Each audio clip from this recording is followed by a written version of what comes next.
Billy Kirkwood, welcome to Buckshot. How are you keeping? Fucking yes! Finally on Buckshot.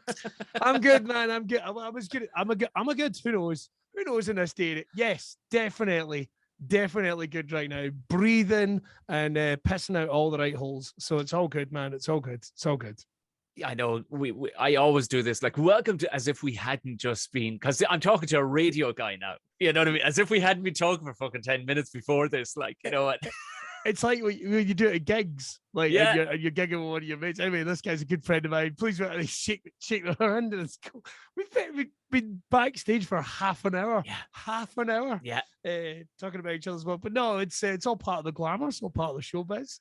And yeah, it's good. It's good to see. But it has been absolute fucking ages. Funnily enough, I was just watching one of your videos the other night, and it's an old one. It's one of the ones where you were trying to explain to everyone how to do a barbecue right, and it was a rack of ribs. And I think you were putting them in for about 8 hours, and I can't even remember. I think because I'm just back from my holidays, and we didn't get any barbecue, and I was moaning and using your video as an example. We could do it at home. But no, haven't managed to do it. But it's been ages, man. It's been ages. I think Oma, was it Oma we were in? I think it was Oma. Hang on, is there another one in there? There was somewhere. And I can't I know for sure there was another one. Yeah, but it's definitely Oma. Oh God, that seems like a lifetime ago, man. When Daly's was gone and then it was back, and yeah, I've been over in Ireland. I was thinking about this for about 4 years, I reckon. Although I'm never sure with lockdown. Do you know what I mean? I think my maths has got all fucked up. Nobody has any idea what fucking year it is. Jesus Christ Almighty! It was like somebody sent me a picture of I was another comedian and we were at a gig, and I had no mustache, I had like a tight haircut, and I was like, "Well, that's clearly 12 years ago." They were like, "No, that was like, you know, January 2020." I went, "Oh fuck! What? Fucking what? What?" Oh man.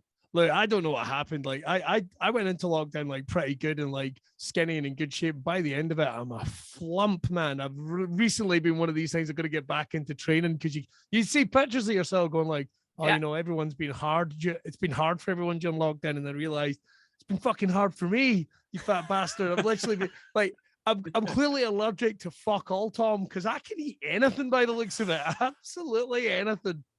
I know. I turned into a fucking hog for the first 2-3 months, and I went, I know, I better get trousers and shit getting fucking tight. Yeah. And I caught a glimpse of myself in a new mirror that herself had ordered, and I hung it in the kind of the stairwell going up the stairs, and I caught a glimpse of myself, and there was this like fucking saddlebag thing hanging over the arse of my. It was, but I applauded myself then in recent times of going, sure, it's fine. A full packet of chocolate biscuits on a Tuesday is absolutely fine. It's fine. I was all right, like first lockdown. I was actually like lost weight, got in shape, but then everything reopened and clearly went, fuck it, I'm a good boy. I deserve it. So now I'm at that point where it's like, oh, you're in your 40s. Let's see how difficult is this going to be, fuckle. So it's gonna be an interesting couple of months. But here I am with my water and my fucking Disney mug, trying to get fit again. It's gonna be fine.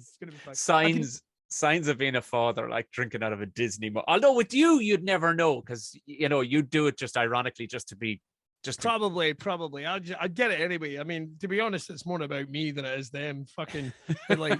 I think there's that brilliant Robin Williams quote. It's like, you think like Mickey Mouse to a 5-year-old is going to be amazing. Mickey Mouse to a 5-year-old is a 6-foot fucking rat. Like, you know what I mean? They could not give a fuck about anything like that. But okay, it's just one of them things, isn't it? No, back out gigging, getting back out in the roads. It's cool. And that's what I was just thinking. It's like, fuck, I've not been over in Ireland in ages. I was meant to come over, like, I think it was like late 2019, and then my father-in-law had a heart attack, and it was one of those things where you were like, sure, I'll cancel the gigs. Sure, I'll phone them, but it's, you know, just so you know, sweetheart, it's like just so you know, sweetheart. No, I'm glad he's gonna be fine. I'm glad he's gonna be fine. Yeah. But just bear this in mind. There might be no Netflix next month. I'm just saying. I'm sure it's going to be fine. And I'm no doctor. That's all I'm. I mean, I'm no doctor. I'm sure. I mean, I'm sure that breathing's typical. I mean, yes, I probably should have phoned an ambulance first, but I'm just letting you know. I'm just letting you know. So since then, I've not been over, but I think I'm going to try and get over early next year. I think last time I was over, I was gigging for Bose, actually. Maybe it was an ICW show or something. Fuck. All blends into one another, man. It's mad. I know. It's but you're based out in Glasgow. I'm based, I'm in a place called Ayrshire, which is about 20 miles from Glasgow. Yes, I might as well be in Glasgow, to be honest. It's 20 minutes up the literally. I drive out my street, I take a right, and I'm on the motorway. So and as much as I love Glasgow and what have you, fuck living in a city. Oh my God, living in a city. I'm out here with the country bumpkins and the junkies and my people. I'm out here with, you know what I mean? I love that because I'm out the country as well, because we moved during lockdown. We were like, oh fuck Dublin, and we moved back to where I'm from. But there is a cross border of kind of country bumpkins, and then the local town has a lot of scumbags. It's a great combo. It's like, hey, oh, you got stabbed last night, did you? Oh, while your brother was driving a tractor. Okay, cool. Do you know, actually, I did a gig in Edinburgh on it was a Saturday night, and there was like a huge group of farmers from this neck of the woods, right? And because I've got my fucked up accent, because I don't sound like I'm from Glasgow, I don't sound like I'm from Ayrshire where I grew up. My mum and dad were Irish, so dad was from Belfast, mum was from Limerick. So right. But she moved around. But I'm not saying this to be nasty. My mum put it around a fair bit, so who knows where she was fucking from. Limerick, that's classic Limerick. She's a lady of mystery. Do you know what I mean? It's like who the fuck knows? She could have been Czechoslovakian for all I know, just hiding out. Limerick, it's it's west of Central Europe. It's fine. I reckon she just did it to get a pair of like Jordan pumps in the 80s. Just came here, got stuck. And that's it. She got them. She bought them in the market in Belfast. Realized they were dodgy and just hopped over here with my dad. And so I've got and they just they were like, well, you're not from Ayrshire. You're not from Ayrshire. And it's so when I tend to gig outside of Scotland, I'll always say, or the Central Belt, I always say Glasgow, because it just makes it fucking easier, man. Yeah, it just makes it easier. Because there is one thing that struck me, I was in maybe 2019, I think. I was late. I was in Glasgow for a photo shoot. Right. Because I produced a production company that had cast me in a one-man play. Very nice. They're based in Glasgow. What's hilarious though is it's never put out to the world, is there's a ridiculously posh side to Glasgow, as well. Totally. It's, as Carl Spain describes, it's the bit that wants to pretend it's Edinburgh. It's completely. Yeah, they would never admit it. They're injecting quiche. You know what I mean? Yeah. They're not and they say I'm from here. You're not fit.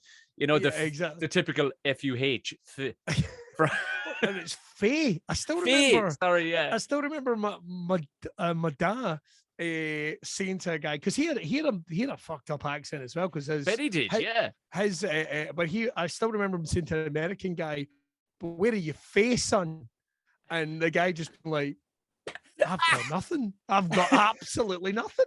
And I went, no, he's asking where you're from. Oh, I didn't realize you Scottish folk speak a completely different accent. It's right, okay, we do have a different language, but that's not it's not actually the one he's speaking.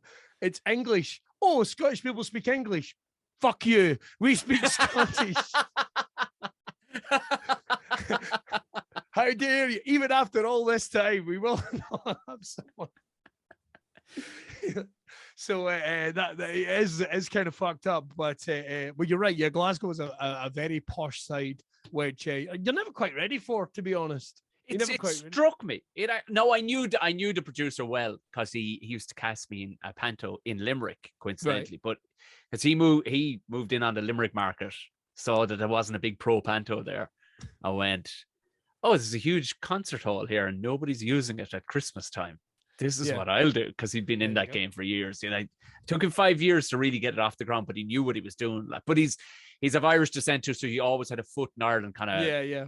He knew he was going after, but that was what struck me was how I was like, Jesus, and like the guy opens the door to the studio, and said, "All right," and he had the. It was like somebody had injected him with the tourism board Scottish accent. This is the horrible thing, right? They call it a Glasgow University accent or a Glasgow uni accent. It's an insult now. It's considered to be an insult. So, and the worst thing is, you know yourself, like there's some audiences you've got to. If I speak at my regular speed, if we both went at our regular speed, a mile a minute, people wouldn't make out a fucking word we said. So I'm in front of some audiences you've got to articulate, particularly if you're doing like radio or podcasts or anything like that. Like I do wrestling stuff as well, where I've got to be aware of it's kind of for an American market mostly. But every now and then they'll do a voiceover and they'll say like, we need you to do a voiceover, but it's for America specifically. So we really need to slow that down. And the shit you will get from Scottish people is unbelievable. It's like, listen to you with your Glasgow uni accent. It's like, fuck you, man. I'm using all the vowels. I'm moving my bottom jaw when I speak, not like a fucking muppet, because Scottish people just go, oh, mate. And it's like, that's how we talk. And the shit you'll get, man. I mean, you just can't, I think it's almost like, oh, who do you think you are? I'm trying to earn a fucking wage packet, you dick, It's a thing that's held on to with pride is the accent, to the point that one of my favorite things is stumbling across like a thread on Twitter where everybody's writing, or even on Facebook, if it's just in the comments, where people are actually writing phonetically. You're like, we get it. I get it. You're definitely from Scotland. Your name is Hamish McHamishson. I'm pretty sure you're from Scotland, but they write it phonetically, which is absolutely glorious. And I find myself then having to speak out loud and go, "Oh, now I get it." Right? Yeah. And I'm dyslexic as fuck. I think that's the official diagnosis. Oh shit! So like, that's like an 11. Oh, when you're like when you're MCing, you'll know this. Yeah. Every now and then someone will give you a name and you'll go, "Oh fuck." I'll never get syllables for fuck's sake. I'll never get that right. I always remember an American comic called Konstaki Konopoulos. Here. And it's just like, oh, fucking hell. Konstaki. Nice. And I like, and you do the whole thing. Ladies and gentlemen, welcome to the wonderful Konstaki. Yeah. You just go up at the end. And I always remember there being a couple of comics at the back going, I fucked it. Like every fucking night I gigged with this guy. And I think I got it right in the last night. Or even worse, when you've just got to go, like, I'll level with you. I see your name written down. I haven't the first clue how to pronounce it. Could you, how do you pronounce this? And they go, oh, it's easy. It's Eve. Of course it fucking is. Jesus Christ. What the fuck did I think it was? DN? It's Dean. Dean. Of course it's Dean. Fucking Jesus Christ. Like anyone else smell toast? I think about a fucking stroke. Oh my God. But it just one of the delights. Listen to us moaning about having to pronounce people's names as they come to the stage. And then somebody gives you money at the end. Is that not fucking ridiculous? It's the preciousness of stand-up comedy. Well, since I've come back and I was really trying to, I was fucking loving every moment. I was so appreciative of everybody coming to see. But in the last month, I actually had to pull myself up a small bit. I had a whinge inside my head. Thankfully, I didn't say it out loud. About this girl that was yawning. She was pregnant as fuck. And I'm like, that's her fucking deal. But mid show in my head, I was going to go, and I was going to say it out loud, but kind of try and make it funny. But then I just went, oh, park all that, Tom, you dickhead. I get that. But she was, in fairness, nobody else could see her. But to me, you know yourself, you could be in a room with 20,000 people, but the one fucker with a straight face. Yeah. You're going, what's his fucking problem? Yeah. Everybody in his family died in a train accident on the way here. Well, fuck him. Tell his face he's enjoying himself. I did a monkey battle. Monkey battle. Oh, yeah. And sometimes opening the monkey battle can be, it's not as much fun as closing. Like the opening act and the closing act, they swap. So like one night they do like they do like 4 shows a day now, actually. And And like, so if you're doing like the 7 o'clock show and the 9 o'clock show, you maybe open one and do the other. And the opening one's never as much fun. Of course it isn't, because you're opening the fucking show. Yeah. Do you know what I mean? And I think in my head I was whinging about it. And then I kind of had a word with myself, like going, so let me get this straight. You're doing what you love. You're getting fucking paid for it. And you're what? Remember when you couldn't get a gig? Like, remember when no one would be interested in bringing the fucking old goth weirdo to their fucking clubs? Remember that? Remember? Oh, wait, the younger goth weirdo, whatever. You know, remember all that? Fucking have a nut up, and they're enjoying themselves. Get the fuck off the stage. Yeah. And I never want to be that guy that goes like, do you know my pet peeve, Tom? And I would say this to any fucking act. See, when an act turns around and goes, you know what it's like when you're the first one on? You weren't the first one on. The fucking MC was the first comic on. Do you know what I mean? Yeah. That rips my knitting like it was his fault. And I had a great gig. But because I even watched it back and went, I had a really great gig.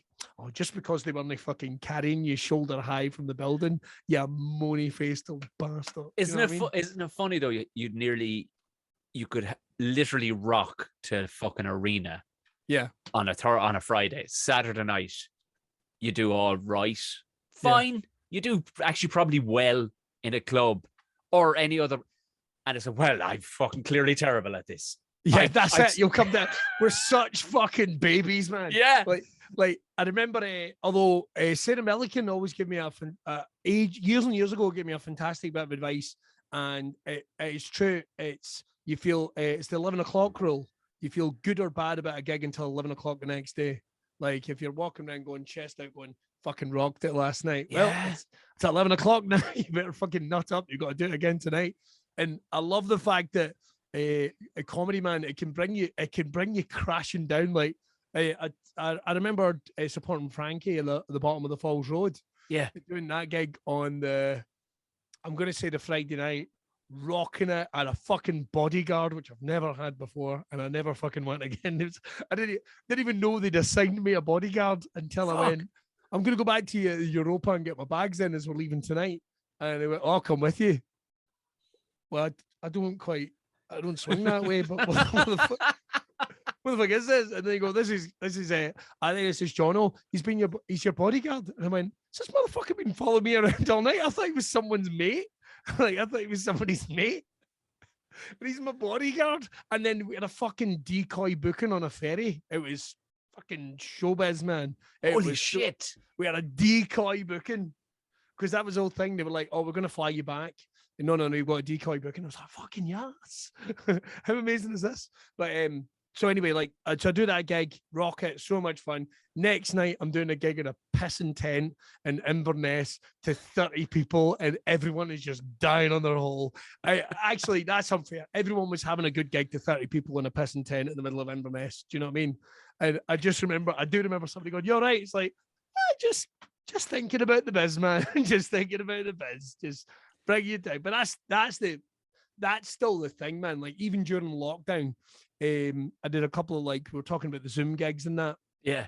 I did a green screen gig here in Glasgow, which was really cool. It was like something like WWF or something, WWE, like in a big screen with all the Zoom faces on it.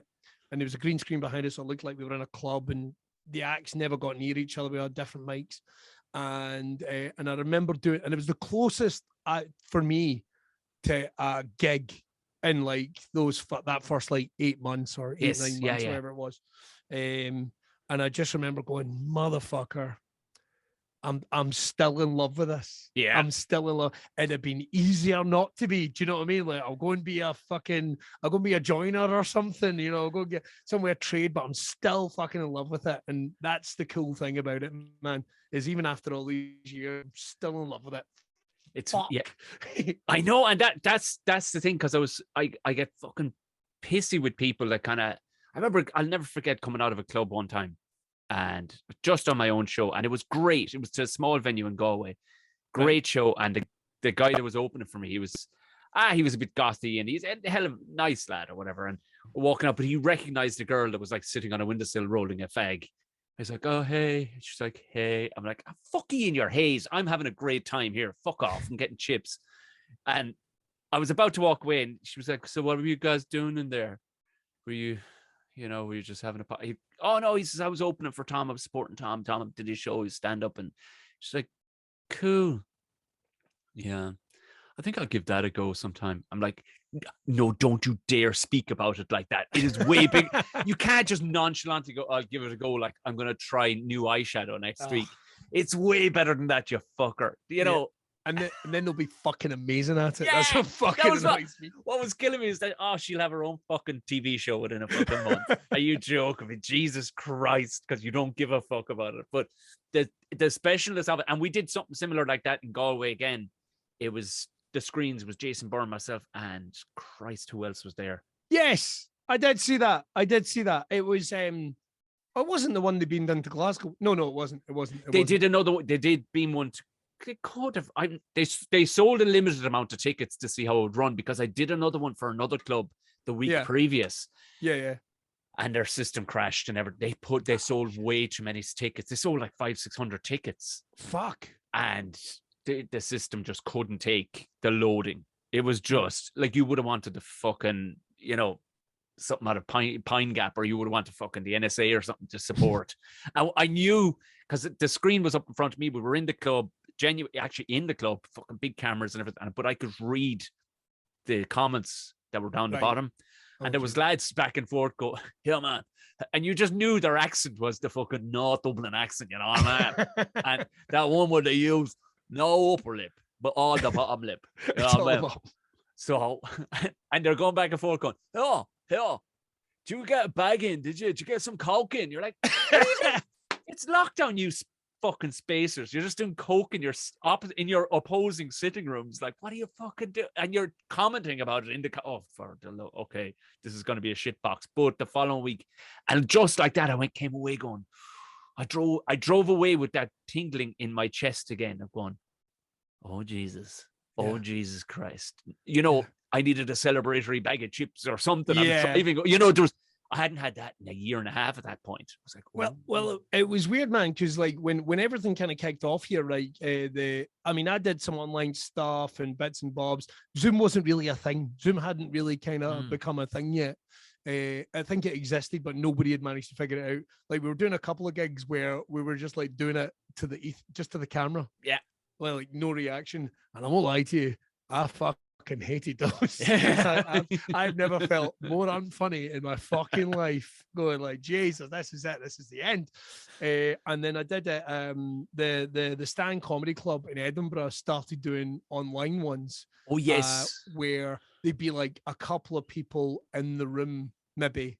No, in fact, I tell you, they hadn't even got to that point. I think it was poor Martin Elson in a room in his own with a clipboard, and I watched a couple of them, and I was like, hey, I'll send in a video, but it was watching some people not able to understand it. I guess I'm quite lucky because I've done some radio, and I've got a little used to just like monologuing it. Yeah.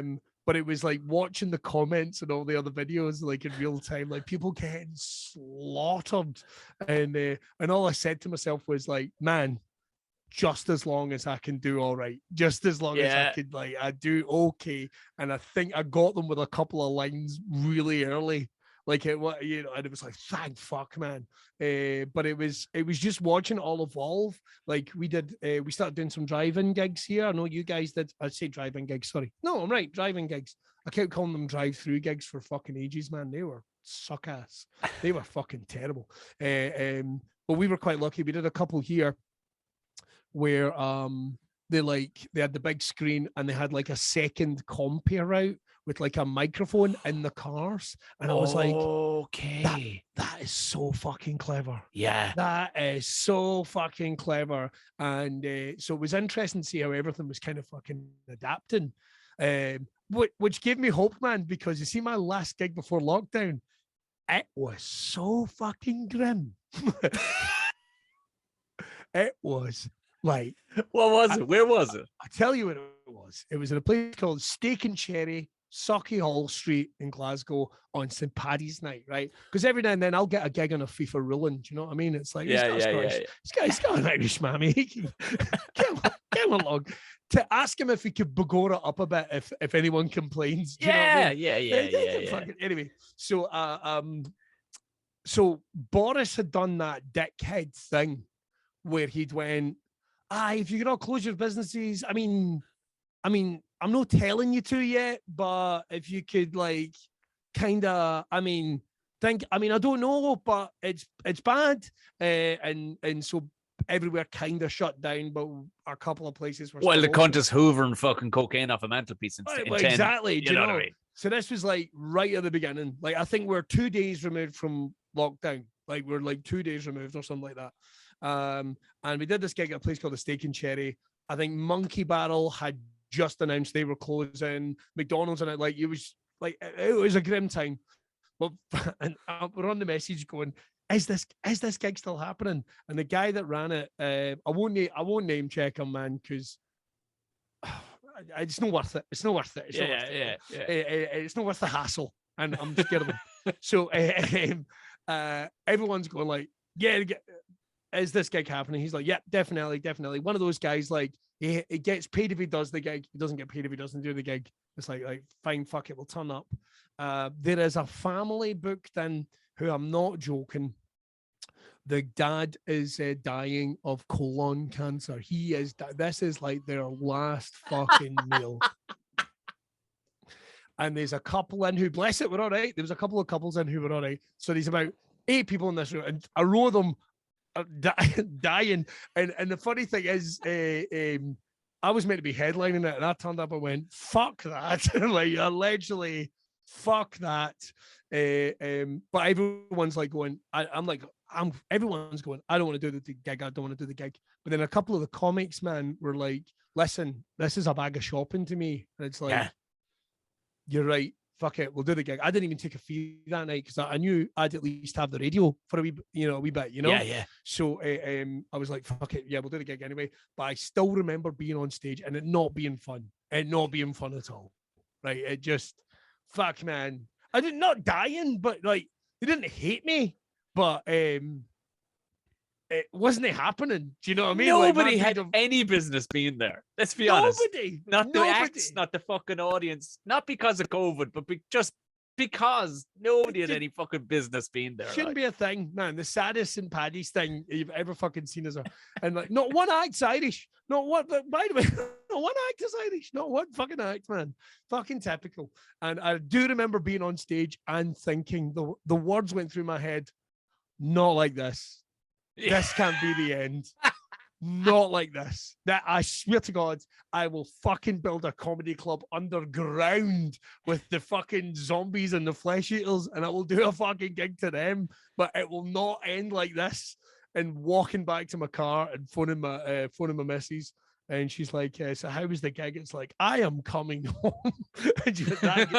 It's like, I'm just coming home. I don't give a fuck. And then I think 2 days later, everything locked down. So it was like, but man, like you say, it gave such a renewed thing. Like everything opened back when we started kind of slowly, a couple of people get in touch going, the gig we're doing in July, it is happening. And you're going, what? What do you mean it's fucking happening? And it's like, well, and this was like a year later. I think the first gig I did was 2021 in like mid-May up in Aberdeen, because they were like the only guys that were like on a like low level, I remember the levels. Remember the level? I know it was slightly different over there. Remember the levels? Oh, I remember the fucking levels. Yeah. Yeah. And they'd have counties here pitted against each other because that's what they were doing. They'd go, oh, well, there was 300 today in Leitrim. You're like, shut the fuck up. Oh, man, it was so like when I lived here in like Crooked Holme, right, which is an East Ayrshire. Right? Yeah. We were on like level 3, and Irvine, which is just like literally 8 miles away, was on level 2. And we're like, do we get arrested? Like, are we breaking the law if we go 8 miles? Like, if we go to the McDonald's and like, what the fuck is going on? So, so we went up and did that first gig there, and I've still got it like on my TikTok, and it makes me laugh because it was the first gig anywhere. I think it might have been the first indoor. No, was it the first indoor gig? I'm not 100% sure. Maybe Monkey Barrel started doing stuff. But like, it's so funny how I got on stage, got to the mic, and I remember just for a second as the audience were clapping, I nearly cried. Like for a millisecond, I felt like, oh God, all right, yeah. I got it. Hello, Bankery, or whatever the fuck it was. Do you know?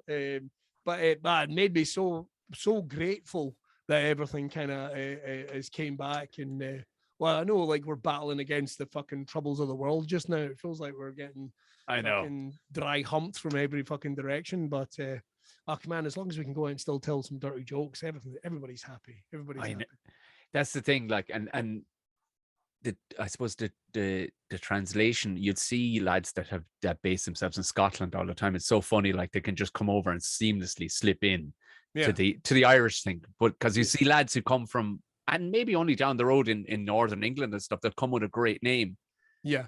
Based on it or whatever, and they'll come and all of a sudden they go off into the fucking sand real quick, and you're like, oh, that shit doesn't fly. Okay, yeah, that doesn't fly. Because I always found it going to Scotland, like before I'd ever fucking go to London for a gig, I'd go to Scotland for, if the option was to go, because you're like, well, this is just one slips into t'other so easily. Like, you guys have such a fucking strong scene, man. Like, I honestly like, I like, and when Bose would book like Oma, like I was always like blown away. It's like everyone's a fucking killer. Yeah. You know what I mean? Everyone's an absolute bella. So, and it made it so much fun because it made you raise your game. And the thing is, man, like I'm a fucking geek for comedy. Like I watch comedy like football. Like if I see you on stage doing well, I'm like, fucking come on, Tom. That's it. Show these cunts his boss. That's just how I kind of watch comedy. But you're right. It's always it is weird how different the scenes are all over the place. I always find Irish comics do very well in Scotland, and I think mostly it's playing like the Empire. First time I played the Empire, shitting myself, right? Because I think it was me and a comic called Tony Jameson. I think you might have met Tony. Yeah. I think you might have met Tony. He's a good guy. I don't know if he's doing comedy anymore. I think he might have. I think he might have gone back to school teaching or something. Not 100% sure. I always thought he was amazing.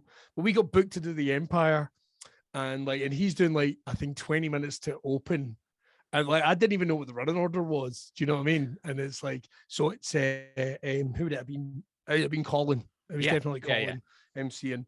And he's doing an opening 20, and I'm meant to do like an opening. I'm going to do a closing like 35 or something, or 40. I can never remember. It's like a huge number.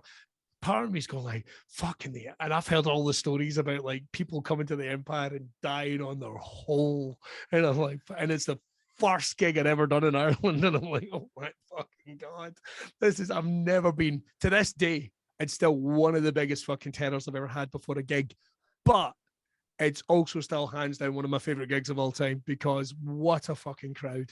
Oh yeah. What a fucking crowd. Like what I mean, the scene in the north of Ireland, like Belfast, is just like it's unprecedented right now up there.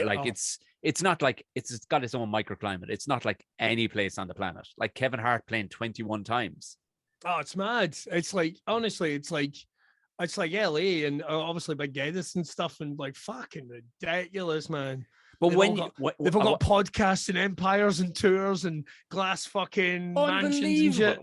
Like, and because of my association with the lads, I garnered a following up there that I wouldn't hardly garner up the fucking road here. And it's, but when people follow you up the north, they fucking follow you. Like I've said this before in the podcast, but I opened a show on the go, and I opened it in Belfast. Right. Sold like fucking hotcakes. But two people showed up with hoodies that they'd ordered, merch hoodies from the podcast. Shit. But they walked up. I was like, oh yeah, cool. I mean, my next door neighbor could have 10 of them in the cupboard, but he'd never tell me. You know what I mean? Like he fucking wouldn't. But a couple showed up and they're chatting away. And I noticed when they turned around to walk away, they had my name stitched into the back. And I went, I don't think that's an option. Is that an option? I don't think. And I had to ask him. I said, sorry, where was that? Oh no, we went and got that done ourselves. Oh Jesus! And holy shit! The staunch Irish fucker in me couldn't be happy for myself. I was just like, oh, don't be nice to me, for the love of God. Don't. I'm fucking awful. Like I've got a lot better. Are you bad like that? You can't deal with the compliments, right? And I'm getting itchy hands just fucking going, Jesus, stop. And I hate people that are really good at it. Like I hate people that are just, they soak it up and it's like, we fucking don't deserve this. I'm filthy. Don't look at me.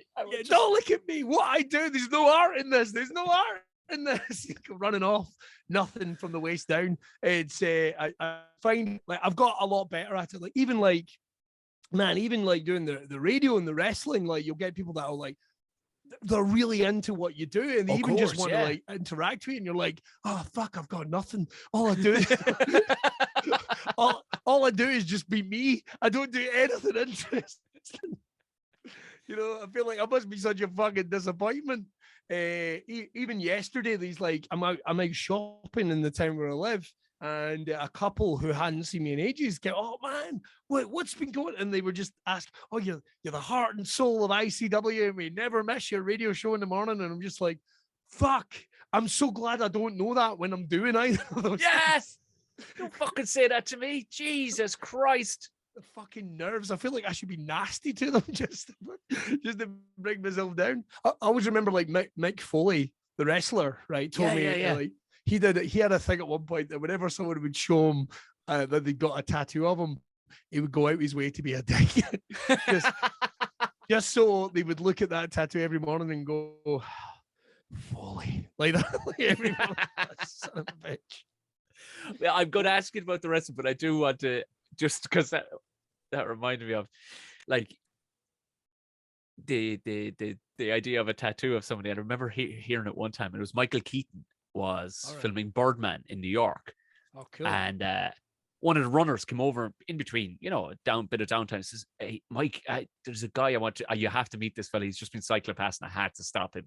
He went, "Oh yeah, cool. Let's." And he goes out off the set and meets this guy in the street, and it's like this young guy who's a bit of an attitude on him, on his sitting on his bike, going, you know, what the fuck are these fuckers stopping me for?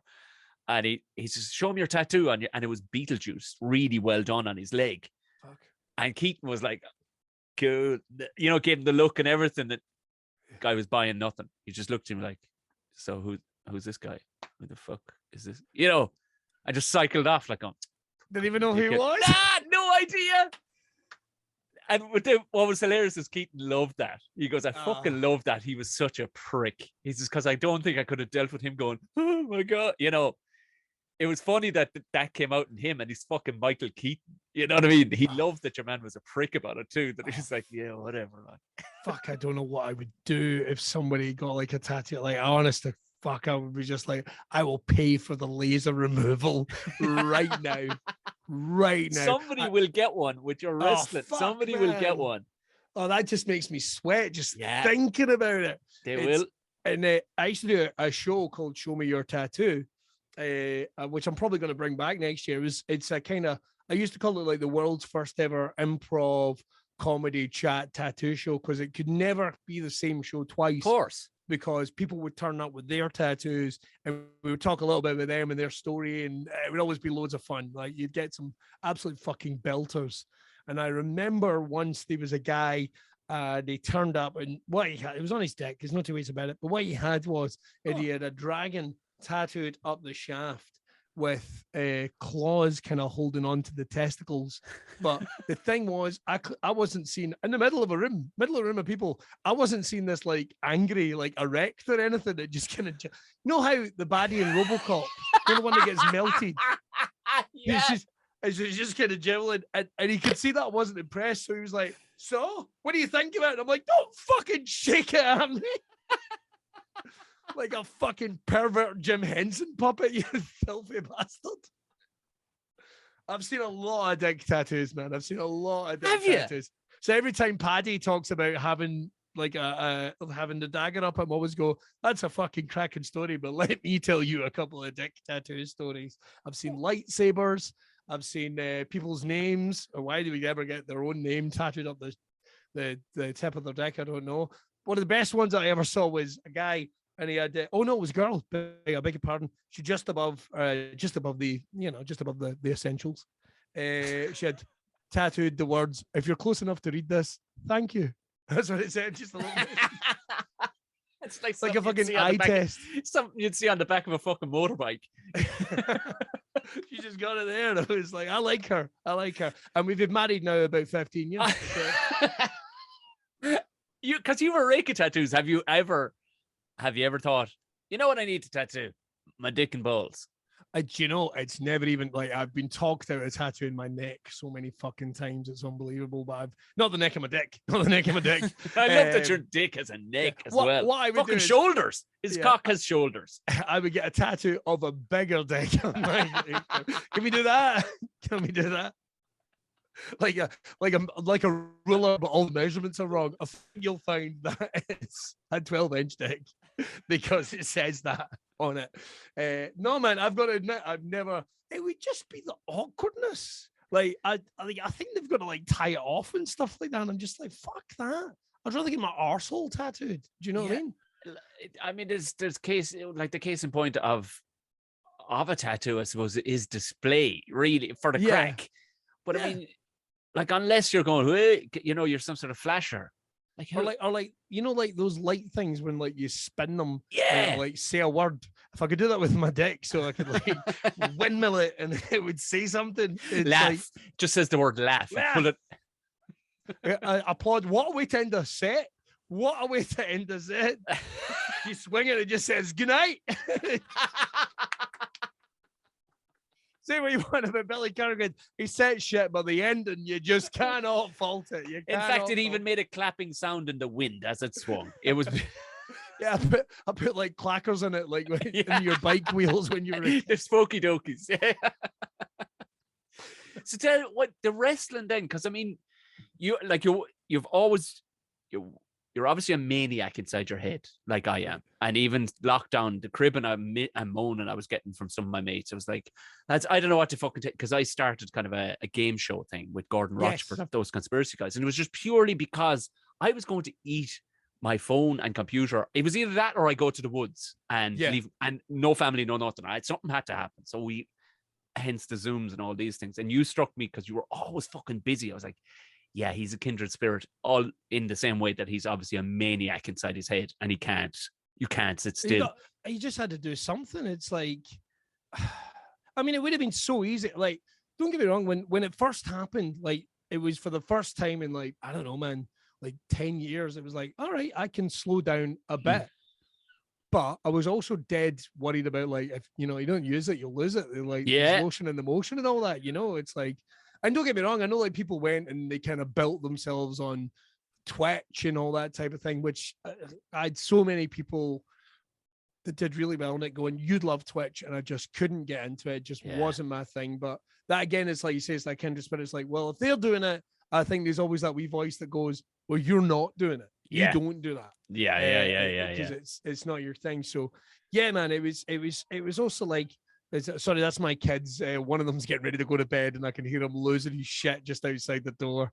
That's not somebody getting tortured. I don't know if you can. Hang on. I could just. Oh, he's losing it, man. He's fucking losing it. Mrs. K will have the blow darts out any minute, and then he'll be sweet as a nut. A little bit of heroin before he goes to bed. Heroin and Calpol into the neck. But that was it, man. It was like Zooms hadn't like taken off, so I was doing like online broadcasting. Like you say, people didn't know.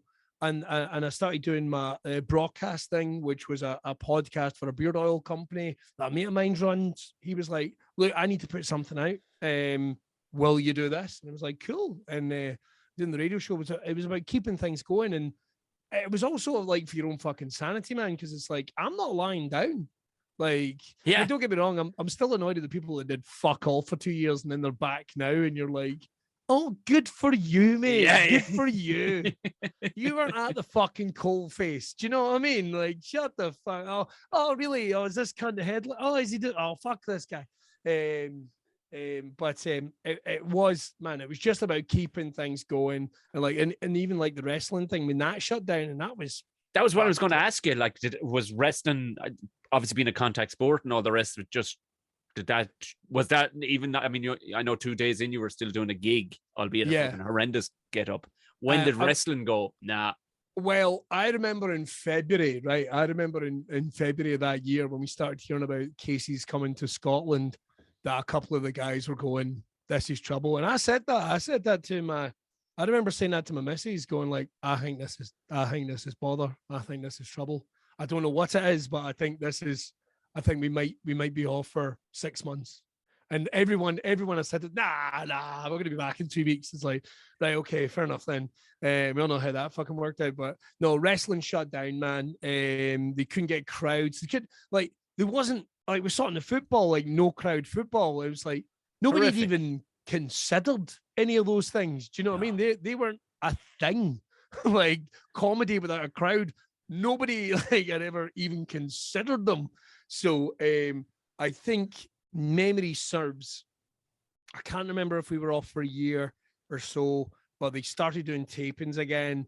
And even that was like, so ICW used to do, you know, the garage in Glasgow and the O2 and the Hydro and all these type of places.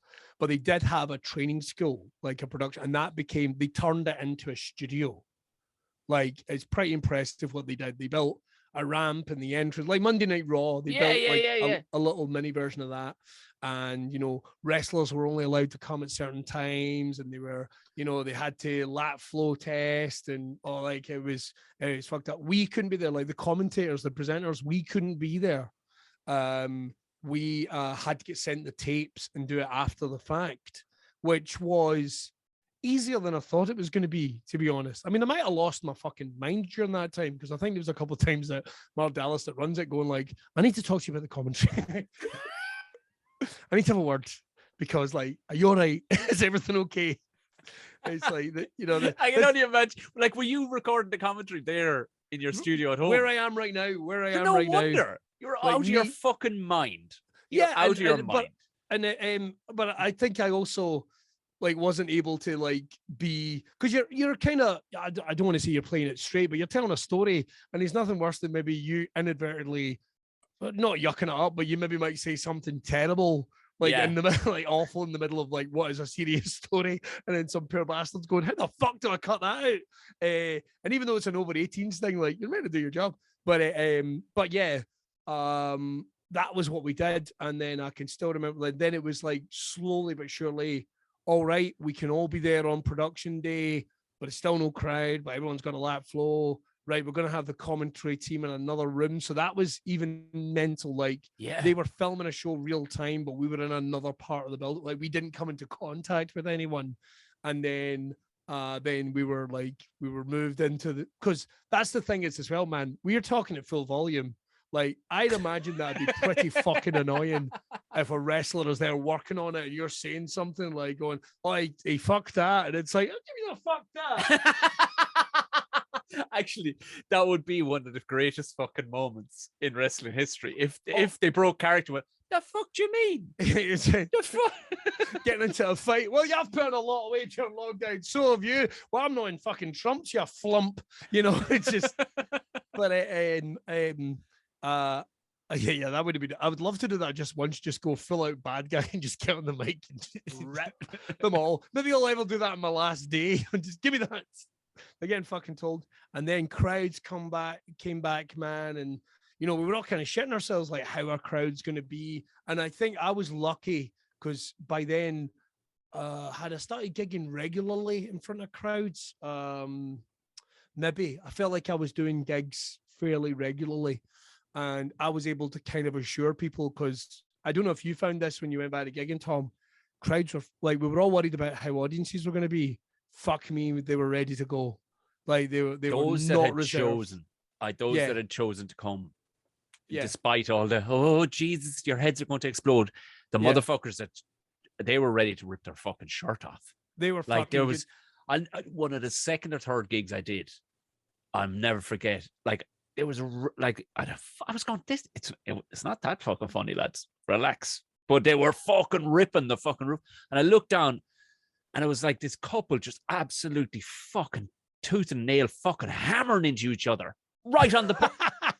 It was like they got so excited with just being out and laughing and everything that the emotions were just in the air and just started fucking tearing into each other. And I'm like, I actually pointed out, I don't want you to go home, but you fucking should go somewhere. You should. Now, don't stop. I'm not telling you to stop. Actually walk crab-like out the door, wearing the fucking heads off each other as you are, with your hands down each other's trousers. But this, in that moment, I was like, now this won't last. This will go back to normal at some point. But this is fucking beautiful. We're at the fucking, this hedonistic wildness of excitement. And that was it. Being able to tell people that I hadn't gigged, and like even the guys that are wrestling, it's like, guys, trust me, they want to be here. Yeah. They're not going to be sitting there going, oh Jesus, like it's a time to let loose. So man, when we started getting in front of crowds was great. When we started getting, I remember that first gig back at the Barrowlands and being like, you know, the audience size wasn't where it was quite yet. Like we did have that. Like I don't know if, like, obviously I think I did Monkey Battle. Like one of the first gigs I did like in Edinburgh was like to 23 people. But I didn't care. It was fucking great. Like they were all spaced out, didn't care. And then that 23 people went to 50 people. And then I think I went down to do the stand in Newcastle thinking it was going to be, and this was again the weird thing, like the rules in Scotland and the rules in England were slightly different. And I'm thinking I'm going down to do a gig in front of like, I don't know, like 30 people or something. And I turn up and there's 100 people. And I was like, holy fuck, this is the most amount of people I've seen in like 18 months. And it just been, in fact, I remember one of the gigs, like getting in the middle of it because it was just having such a good time and actually going, and a big laugh and the laugh going on for a second and me just taking a wee second to come back and go like, I'm sorry, I'm just having such a lovely fucking time. Yeah. Just admitting it, and you can see people going, yeah, we fucking are having a lovely time. It's like, all right, well, you're a little more enthusiastic than I'd like, but never mind. And then just seeing it all come back. And I mean, don't get me wrong, it was also weird as well, because like here in Scotland, like they only seem to be a pull, like, I don't want this to sound bad, but there only seem to be a handful of guys that were like match fit. You know, yeah. Like, there was. Yeah. Had been doing, and you'll know what it is. Same over there. It's like guys that had been doing podcasts, had been doing bits and bobs, were like some of the first to like start doing stuff again, the gyms and what have you. So it was weird to like going like, right, okay, you're getting signed to headline the Newcastle stand this weekend. It was like, am I right? Why? I normally compare or I would be in another slot, and it's like, well, you can do it. We know you can do it. But we need the show to be good. Yeah. You know, we need the show to like really rocking, and that was just the cool thing. And I fucking loved it. I'll always be very nostalgic for that period when people were just, like you say, like couples turning up and having such a good time. They're just making themselves fucking airtight in your front row, and you're like, they're just finger blasting each other. What harm's it doing, really? How often do you get to do the wrestling then in between gigging and all the rest of it? Like, how often's the show? And do you travel much outside Scotland with it? Well, that's changing this year. We're going to be going back on the road this year. Like we're heading down to Newcastle and Cardiff and stuff like that this year.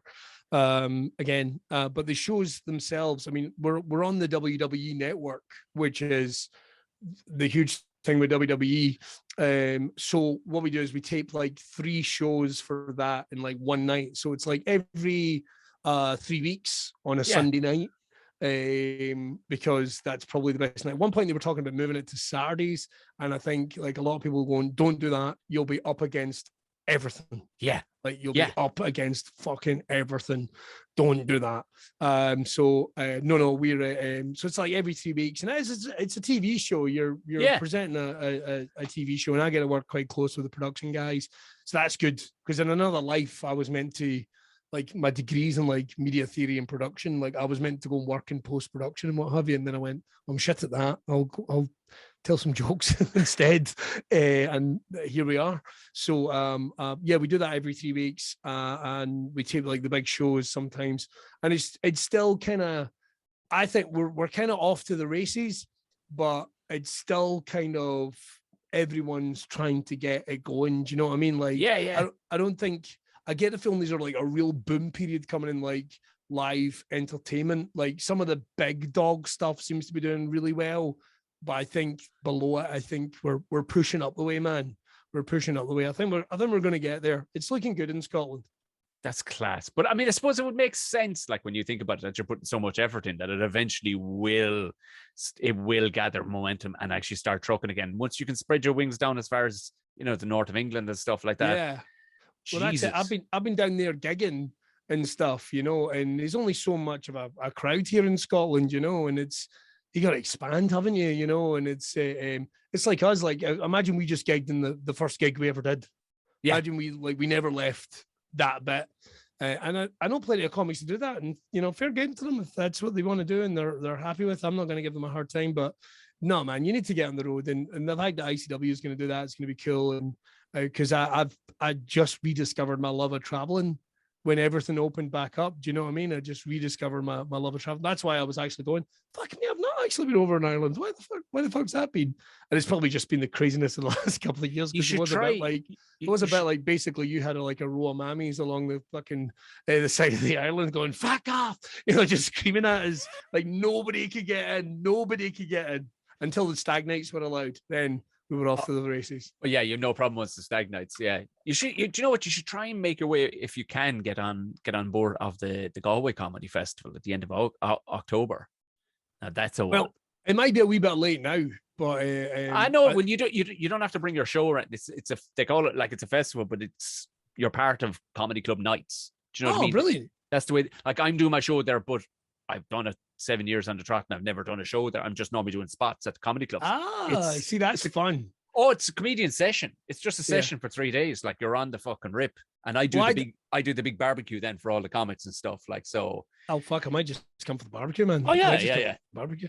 It's I did my first European festival this year. Did you? Well, technically it was the second time I did it, but the first time I did it during lockdown, so it doesn't really count. But the second time European, I just did it outside of the UK. I actually left. But this one was the Utrecht Comedy Festival, which is just outside Amsterdam. Yeah. And in fact, I would say this to any comic that would listen. If you get the opportunity, you have to go and do it. It was one of the most well-run, chilled out, good times I have ever fucking had at a comedy festival in my life. I swear to God. Classic Dutch. They're honestly, they were not only the nicest people. We took our show, which is called Watch Bad Movies with Great Comedians. We basically put on clips from movies and we take the piss. And it's a bit of a comic show. There's nothing more fun than getting a couple of comics on. And the audience, we all work with a crowd, man, and it's such a laugh. And that was the show they booked in. And then they went, yeah, we'll give you some other spots while you're here. And I just, fuck, man, such a good, pardon the bitterball and the meatballs they have, which are good consistencies like cat food. There's no two ways about it. Yeah. They're fucking delicious. Yeah. You might ask, how do I know what cat food tastes like? Well, you just fucking do. Really, between myself and yourself, we've all given it a go. Why not? I mean, what's the point? We're talking about cat food, right? We're talking about cat food. Because they're giving that a go as well. Yeah, listen. Yeah, you won't be judged on this show anyway. That's good to know. That's for fucking sure. But no, that was I fucking just loved that. It was the first time I'd ever get so much. And the thing is, I'd always wanted to go to Amsterdam and I'm terrible, man, because I think going on holiday, I need something to do when I'm there. I know that sounds mad, but it's I think about the third place I've ever been in the world when I went, God, I wish my missus was here because she'd fucking love this. And it's nothing worse with her phone going, how's things going? And you're going, I'm having a fucking great time. Fuck, man. Really, it's I'm having the best of times. It's it is funny. I haven't stopped laughing since I got here. Sitting on the fucking, and they're so effective, man. They're such lovely people. And I remember they get silent carriages and trains. I know you kind of get them in our neck of the woods, but we are sitting on this train, me and one of the other comics, talking at full volume, wear masks on, kind of thing, talking at full volume. And go I wonder why there's nobody else. Nobody else is couple talking. Of dickheads.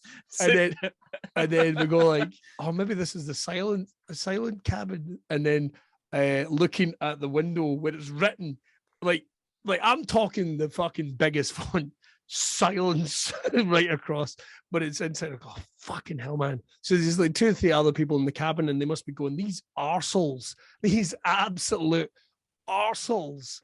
But yeah, I can thoroughly recommend that. I haven't had a chat. I haven't been in Galway since I did the tattoo show there a few years ago. I'm not going to be doing that again. It was good fun, but it's too many cocks. Too many cocks, man. Too many, man. And they're coming at me. It's oh, Jesus, fuck. You know what I mean? It's I fell face first into a bucket of hot dogs. It's fucking Jesus. It's like a magic eye thing. I can't even see. Is that a syllable? I don't know. so many creasy dicks around my face. I don't need it.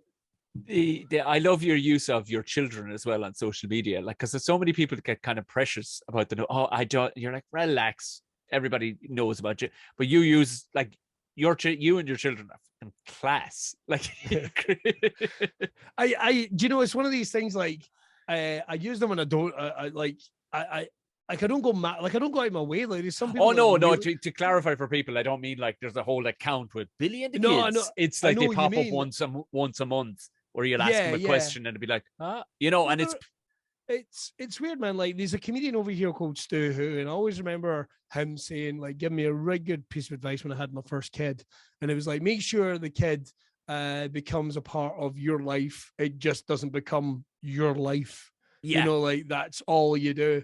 And my kids are like, they got like, I've got 2 kids with high functioning autism with ASN, right? And they are funnier and smarter than I'll ever than I will ever fucking be. And I just encourage that as much as they can. And they're just silly little kid. And it's one of those things, man. It just makes you laugh. I still remember the announcement of baby number 2. I used my son Loki. And it was like, hey, man, what's that you're holding? And he hands me the scan. And I was like, oh, for fuck. And it was like the closing credits of Curb Your Enthusiasm.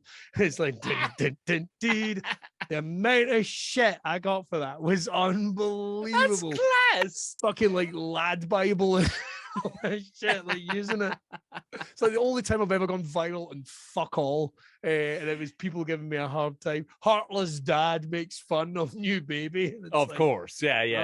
Fucking care. Follow and subscribe. That was my fucking attitude. And I'm shit at social media. Like I'm like the one thing I always say, like I'm shit at managing myself. So I'm always like kind of just throwing things against the wall. Like you get people that come into comedy with like 5-year plans and all that. And my hat's off to them.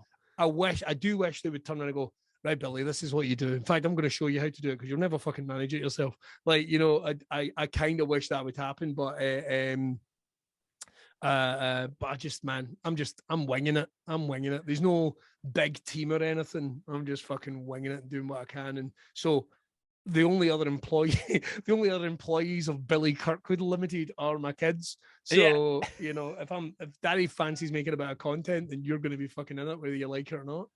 I know a narrative I created was with our lad, like he's just coming up on 3, was that him and the dog, like up prior to that, it was that the dog was always scheming against me. And then when he was born, like because the 2 of them got on like a fucking house on fire, you know, I'd do a video and the dog and him would be eyeball. I'd walk in, they'd be whispering, what the fuck are you talking about? No, nothing. It'd be like, but did I keep it up? No, because I'm brutal with social media. Like I put stuff up at the wrong time, and you know, and I don't want to let that information of the actual right way to run social media in my head. It's clear. I don't. I'm that long doing it now at this stage, and I'm still terrible at it. It's clear that I don't give enough of a fuck. I've got a couple of mates that have done amazing with it. I like even, I mean, of course, Geddes is fucking him and the kings of it. Really, I mean, they know what they're doing. But the thing is, I know if they did like a fucking seminar, I would go. I would have the fact sheet, and I guarantee within about 10 minutes I'd have stopped listening. Not because I know it's them and I know it's fucking amazing, but unless it's like 5-point plan, I'll not fucking manage it, man. But I've got a couple of mates that are like, no, you need to post like twice a day. You need to post this. Oh, fuck, man. I won't do that. I quite like toast and shit. Do you know what I mean? It's like there was a kid at a gig a couple of weeks ago. I say kid, the fucker's like in his mid to late 20s. But again, in my head, the last time I'd seen him was like 21. And he was all high energy, shouty, and all the rest. I went, and I said, he's progressed. Fair play to him. You know, he's coming on this show. I was only somebody was saying afterwards, like, yeah, well, I mean, have you not seen his TikTok? I went, well, seen his TikTok. I just about see TikTok. I don't really know fully what TikTok is. I have a TikTok. What are we talking about? And he showed it to me. It was like 250,000 followers. I'm like, holy fuck. Right. Okay. Fair enough. Yeah. I don't know how many of those are real people even in this country or whatever. It doesn't matter. There's 250,000 accounts think that this guy's worth following. I went, yeah. Okay. I know. And he's banging out 2 videos a day, like just like that. I know people that have sold out fringe runs on TikToks. Right. And don't get me wrong, like sometimes the people that are knocking out 2 videos a day, you will look at them and you'll go like, maybe the quality of the jokes isn't like amazing, but I also appreciate that you're knocking these out like 2 a day, and it's like kind of like you'll have something like, oh, trouble with the salt. Oh, fucking 250,000 likes and shit, and you're like, fuck. But then and every now and then I go through stages. I go like, right, I'm gonna do a couple of TikToks. Like I'll do one. All right, that did all right. That got like 3,000. Cool. I'm gonna put a clip on my stand up that folk are gonna fucking love. Wait, see, it's gonna change comedy. I'll get 200 people looking at it, not even likes, just looking at it. You're like, are you fucking joking? 18 of them liked, but it's all by people you know, or just people with pictures of cats. Exactly. Or there's that one guy that gives you a hard time. You're like, oh, go fuck yourself. Absolutely, go fuck yourself. It's a strange one. This mustache incites people to get excited as being hard writers in America. Right. And then all of a sudden they go on and goes, what's this? Flag it talking about. And I'm like, what? Yeah, you're all left. Yeah, left as fuck. I'm going, I'm not any which, what? Fuck off. You're in America, you dickhead. We have nothing to do with you here. I don't give a fuck. But there's no engagement with this, but that'd be the one thing. But one of the first videos I ever put up, and it infuriates me. It got like 500,000 views. It was literally me sitting here, kind of drunk one Friday. Right. And I just went, I only just found out today that Polish people don't have a word for toes. They call them fingers of your feet. I remember that. Yeah. You fucking saw that, Billy. Yeah. You saw that. That got about 500,000 views. Literally thousands of people telling me about other countries that do it as well. And they're all engaging with each other back and forth. Like there's comments alone. You're brilliant. This is it. I'm off and running. Comments. And I created sketches, the whole lot, put them up. Not fucking 100 views. Like, It's mad. I don't get this shit. One of the early ones I think I put up was oh man, it was actually an outtake of me doing a stand show, and I think I say something like it's like, because I've gone weird during lockdown. Like I try anything. I tried wanking backhand the other day. It's fucking waste of time. Nothing happened. Waste of time. I mean, it can't get the friction. You're just slapping it around. But it got like, again, it was like 100,000 views, and you're like, oh, what am I doing wrong? And then people go, it's your hashtags. Didn't have any hashtags on that one. Yeah. So but such the way it is, man. Such the way it is. I feel bad for the poor fuckers that I think have like got like quite big on TikTok and I'm right, this is my job now. And then they're like, you see them like 6 months later going like, yeah, man, I'm not getting the engagement I used to get. This platform is fucked. And it's like, nah, I think that's it. Deep down, you and I don't want to be in the pocket of anybody, Tom. That's what it is. We don't want to. That's what it is. That's what it is, Billy. We're not. We don't want to be in the pocket of Mr. Talk, whatever his fucking name. I hope that's not racist. We don't want to be in the pocket of like fucking TikTok or anything like that. They can't tie this down. They can't tie this down. It's free. We're outriders. We're outcriers. We can't be fucking nailed down to this bullshit, Billy. Honestly. Fuck that. So tell me, you obviously, Jesus Christ, every time, I know you're in Ayrshire, but every time it just, I hear a hint of a Glasgow accent. I remember doing this stand years ago. That's fine. And I did, you do the 3 stands and all the rest of it, and the tour, the little mini tour. And I did this. It was one of the first times I did. Yeah, it was the first time I did the stand.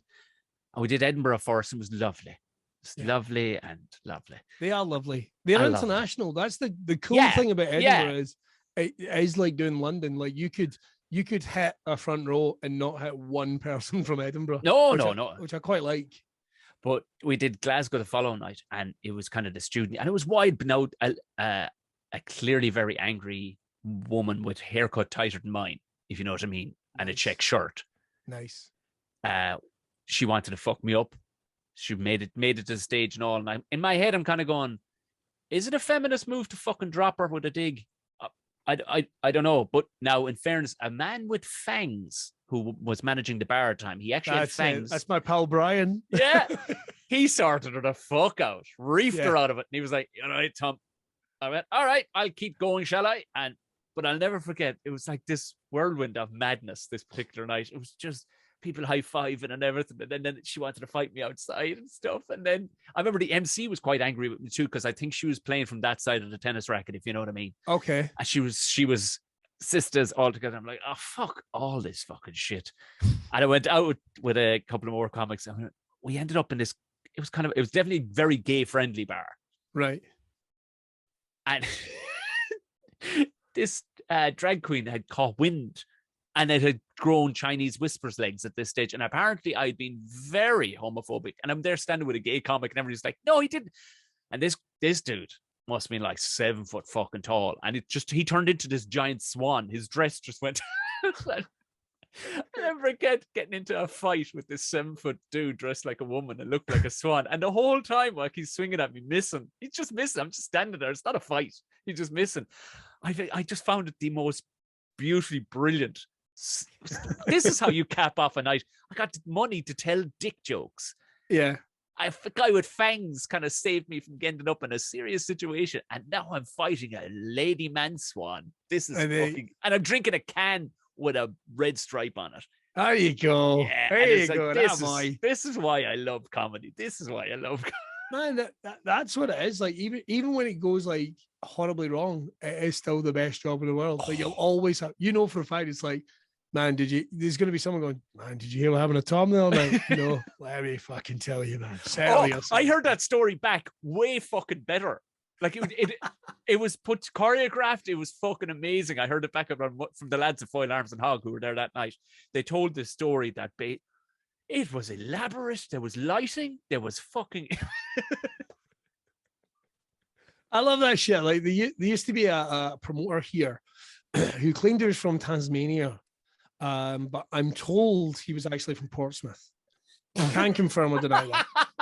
Can't confirm or deny. Portsmouth, the Tasmania of the UK. Yes, exactly. His name was Mac Starr. Now, Mac, if you're watching, right, then I don't mean any offense, but this is as people know about you. And that's all I can say. I'm not meaning to say any offense or anything. You show me a Tasmanian passport and a birth certificate, I will humbly apologize. However, let me tell you what is well known. So he claims he's from Tasmania. A couple of other Australian comics have went, we don't think he is because the accent's wrong. We don't even know if he's Australian. Rumor has it he's not Australian at all. I mean, he is from Portsmouth. His real name's like Anthony McPartlin, like Ant from fucking Ant and Deck, but never mind. Because people like a couple of Aussie comics had like a couple of his references are off. You know what I mean? Like, people from Australia would know, like people from Scotland and Ireland would know certain things. Yes, right. But in different parts of the world, we would know things about each other. And he would either know them wrong or get them just completely wrong. You know what I mean? So, but he was a master of a tall tale, and I always loved Mac's tall tales, man. Like he was booking me to do 20 minutes when I had 4. Do you know what I mean? Like, it's like, it used to be like, you do these gigs all over the country, you get paid like 5 quid or 15 quid or something, and you'd either die in your hole or you do all right, but it toughens you up. Do you know what I mean? Yeah, like, of course. You do the gigs to like the farmers in the middle of fucking nowhere, and the fact that you didn't get held up by your neck was like fucking top bob. Do you know what I mean? But what were some of his favorites? Oh yeah, he claimed he burnt down Alf's. Like, he claimed he was in Home and Away and Neighbours. Right? He was. I don't think that's legally allowed, to be honest. I don't think that's allowed. I think he was in Home and Away playing himself doing a stand-up gig, right? When he was 15. He apparently burnt down Alf's diner, which was always one of my personal favorites. He also, he had a couple of. He opened for Elton John. He had a #1 hit single in Texas. What was the other one? He performed for Fidel Castro. Now, the Fidel Castro story is kind of like your story in Glasgow with the 7 foot drag queen. Every comic in Scotland kind of told it like the aristocrats joke. Like, they all have their different telling of the joke or of the story. Like, sometimes like and there'd be little embellishments like people would put in. Like, I remember there being one where it was like so Fidel Castro's on in front of all the people of Cuba. He's struggling. He's struggling. Mac comes on, saves the gig.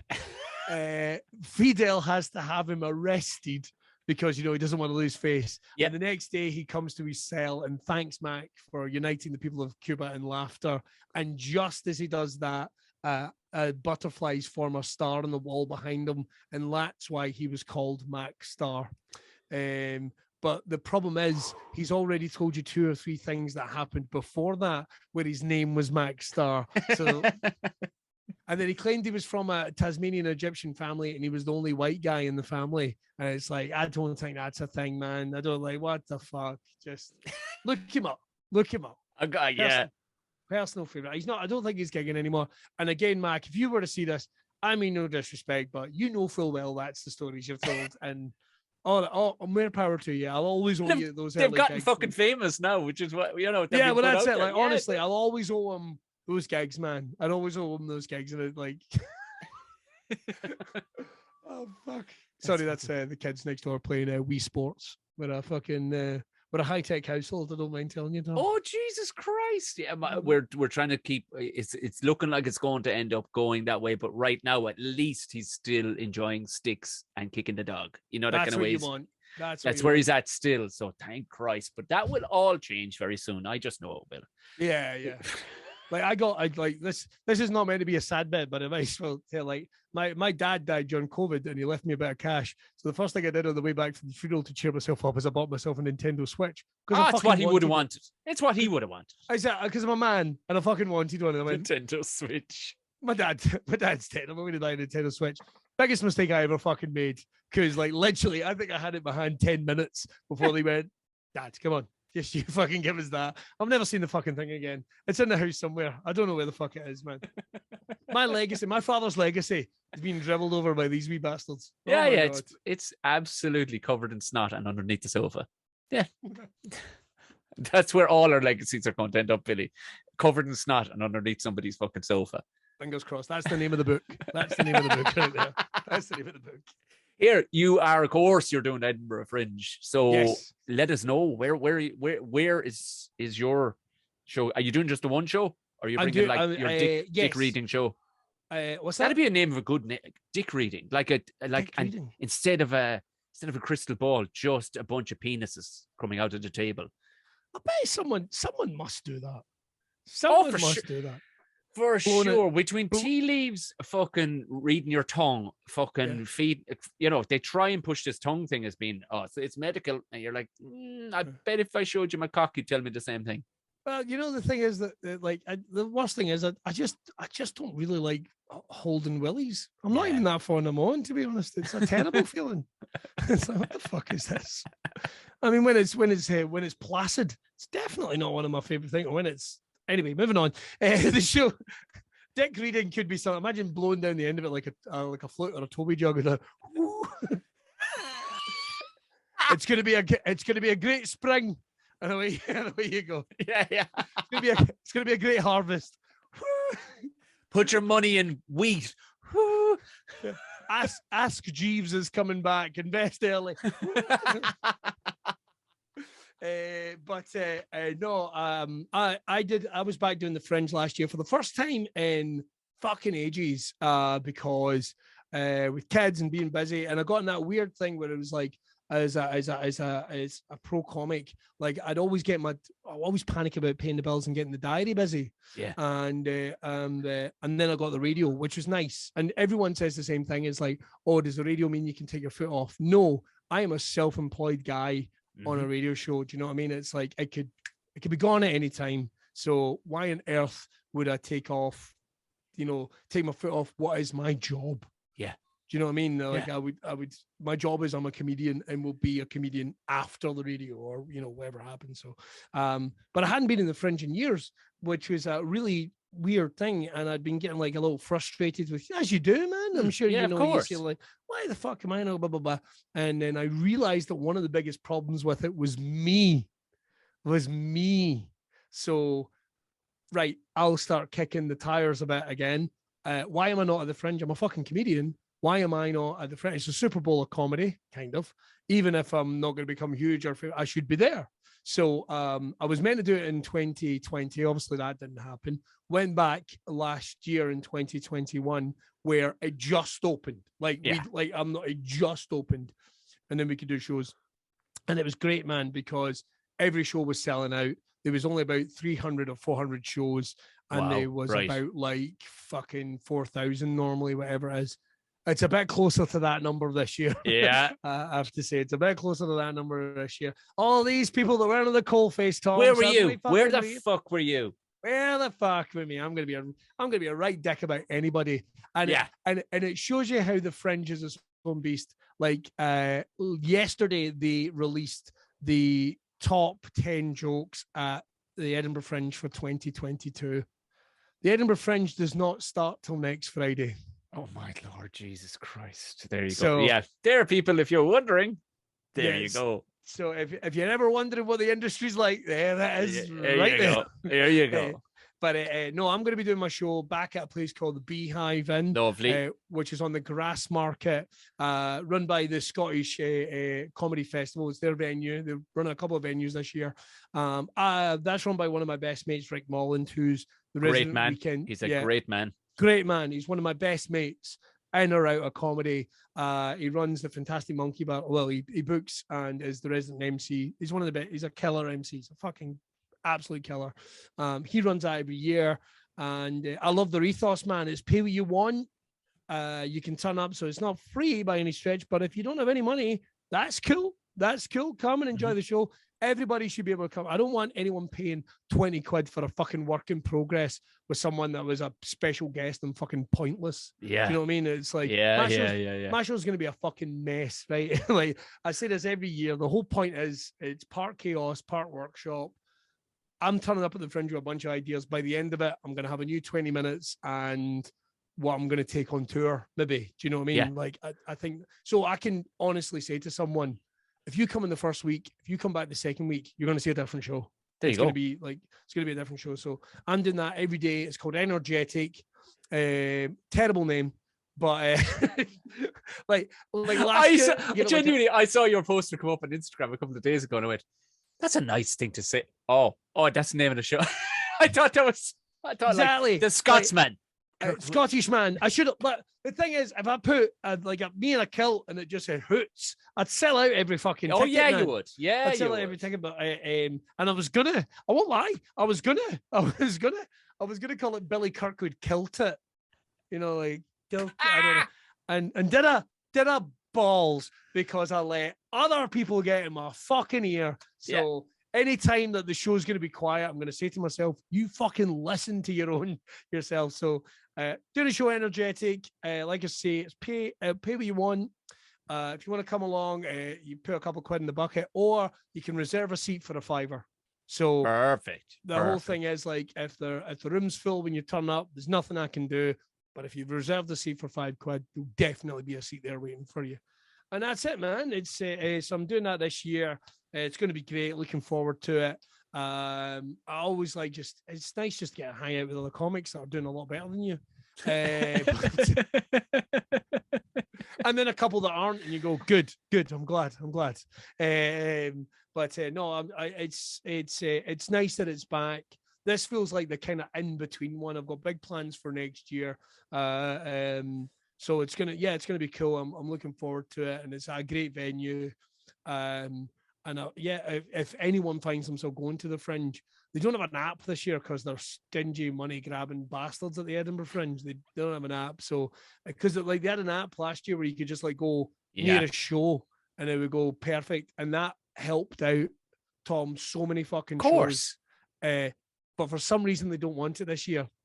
On the year, all the shows with big advertisers and stuff are back. I'm not saying that's a coincidence. I'm not saying it's a coincidence. We don't have our tinfoil hats on just yet, people, but at the same time. Well, you know the conspiracy guys, if they ever want to do an episode, I'm sure we can get the comedy Illuminati. They fucking exist. That's the thing. That one fucking exists. So I'm going to do that, and it's going to be great fun. And I'm just looking forward to being a part of the Fringe again. Class. I'm going to put the link down in the show notes of this. because loads, like there's a rake of Scottish listeners as well on this too. So, I mean, and there'll be a load of people going over for the Fringe. I'm not myself, brilliant. even though I do have a new show, but that's why I put it on the road here. I didn't give a fuck about what kind of time of the year it was. Just I've been putting it on in different places, and it's been selling well because I'm picking rural places. Now, I've done a couple of cities, like I did Cork and I did Belfast, but I avoided Dublin because Dublin is just chock-a-block with shit at the minute. And I'm not going there to be disappointed. Yeah. So, but also we will be building a house this year. There you go. So, see, one of the reasons I did the Fringe last year, man, is and the reason I think it's good doing the Fringe because it means you've got to get onto stage for like 20 days in a row. Yeah. And like when I was going to do the Fringe in 2020, it was like, well, that'll get me match fit. And I like so many old school comics I've talked to here, like I hate old school, how fucking terrible expression, but you know what I mean? Guys have been doing it a long, long time. Like the founding fathers of the scenes here would always say, you turned up at the Fringe with a blank page, and by the end of it, you had the show, and that was the one I've always kind of treated it like, yeah, that's what I want to do. I'd happily avoid the Fringe. I think if I could, and I have previously. So it just feels like something a bit different. And but I get what you're saying. Like next year, I might be signing on with an agency. I don't know. We're kind of, I don't fucking even at that. It's like, do you know what it is? It's like, remember you used to get the dancing at school? Yeah. And you'd be like, are you want to dance? It's like, well, I don't know. You want to dance? What fucking. Well, we're verbally dancing. We should just actually fucking dance. Yeah. So, and so our big plans for next year, I'll probably take like another quite off the wall show next year, I think, rather than like I'll tour a straight stand-up show. Yeah. Like, and then I'll take something at the Fringe that people go, the fuck is this about? And I'll go, I don't know. Ferrets with Calculators by Billy Kirkwood. Yeah. Oh, there we go. It's going to be me reading dicks. Yeah. I would go to that. I would definitely, not that I wouldn't go to your stand-up, but I most definitely would go see. I would make a U-turn on most streets if I thought you were up the other end reading dicks. The difficult thing is if there is an audience of all women, it's like, fuck girls, I don't know what we're gonna do here. I'm not a fanny whisperer. I can like, you know what I mean? that can be that can be the following year. That's when vagina ventriloquism. That's definitely been done somewhere in New York or London for sure. That's been done. That's the puppetry of the penis boys. They never did that. They never did talking fannies. Boys, money on the table. Money on the table. Come on, Jesus Christ! Is anybody fucking taking notes? Billy Kirkwood, this has been an absolute joy. Thank you so much for jumping on Buckshot. Man, it's been too long as well, man. Hopefully I'll see you in real life soon. But yeah, thank you for having me. Fucking awesome podcast. Awesome podcast. And who knows, this time next year we might be TikTok kings. We might be kings of TikTok, who knows? We'll start our own tactics. There we go. Couple of tactics. It features nothing but speaking to illustrated penises. It's gonna rain tomorrow. It's gonna rain tomorrow, everyone.